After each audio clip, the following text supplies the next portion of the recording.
కూటమిని విడదీస్తే తప్ప తమకు బతుకులేదని వైసీపీకి తెలుసు. అందుకే మొదటి రోజు నుంచి కూటమిలో చిచ్చు పెట్టాలని ప్రయత్నిస్తున్నారు. అందులో భాగంగా చాలా మంది నేతల్ని జనసేనలోకి పంపే ప్రయత్నం కూడా చేశారు. కానీ కొన్ని చోట్ల సక్సెస్ అయ్యారు. అలా వారు వెళ్లిన చోట్ల కూటమిలో గొడవలు కూడా అవుతున్నాయి. అదే అదనుగా వైసీపీ సోషల్ మీడియా ద్వారా రాష్ట్ర వ్యాప్తంగా రెండు పార్టీలను రెచ్చగొట్టే ప్రయత్నం చేస్తోంది. ఏపీలో అధికార కూటమి క్షేత్రస్థాయిలో బలంగా ఉన్నప్పటికీ కొన్ని కీలక నియోజకవర్గాల్లో మాజీ వైసీపీ నేతల ఎంట్రీ కొత్త తలనొప్పులు తెచ్చిపెడుతుంది.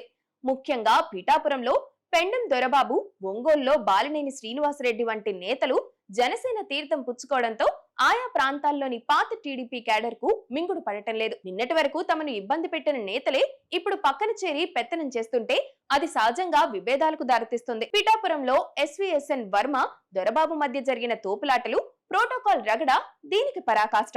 నేరుగా కూటమిని ఎదుర్కోవడం కంటే లోపల నుంచి దెబ్బతీయడమే వైసీపీ లక్ష్యంగా కనిపిస్తుంది. కీలక నేతలను జనసేనలోకి పంపి అక్కడ టీడీపీ వర్గంతో గొడవలు పెట్టించడం ద్వారా కూటమి ఐక్యతను దెబ్బతీయాలనేది ఓ మాస్టర్ ప్లాన్ అని భావిస్తున్నారు. పవన్ కళ్యాణ్ ను ఓడించడానికి గతంలో తీవ్రంగా ప్రయత్నించిన వారే ఇప్పుడు ఆయన పంచన చేరి స్థానిక టీడీపీ నేతలను విస్మరిస్తూ ఉంటే అది అంతిమంగా రెండు పార్టీల కార్యకర్తల మధ్య దూరాన్ని పెంచుతుంది. ఈ విభజించు పాలించు సూత్రం ద్వారా 2029 నాటికి కూటమిని బలహీనపరచాలన్నది వైసీపీ వ్యూహంగా కనిపిస్తోంది. కూటమి ఏర్పడినప్పుడు చంద్రబాబు, పవన్ కళ్యాణ్ రాష్ట్ర ప్రయోజనాల కోసం కలిసిన క్షేత్రస్థాయిలో గత 5 ఏళ్లలో దెబ్బతిన్న కార్యకర్తలు ఇంకా ఆ చేదు జ్ఞాపకాల నుంచి బయటకు రాలేదు. ముఖ్యంగా వైసీపీ నుంచి వచ్చిన నేతలకు జనసేనలో ప్రాధాన్యత పెరగడం, పాతతరం నేతలను పక్కన పెట్టడం వంటివి కోవట్ ఆరోపణలకు బలాన్నిస్తున్నాయి. పిఠాపురంలో వర్మ వంటి నేతలు తన అసంతృప్తిని బహిరంగంగానే వెళ్లగక్కుతున్నారు. అధికారుల తీరు కూడా జనసేన నేతలకే మొగ్గు చూపుతున్నట్లు ఉండటం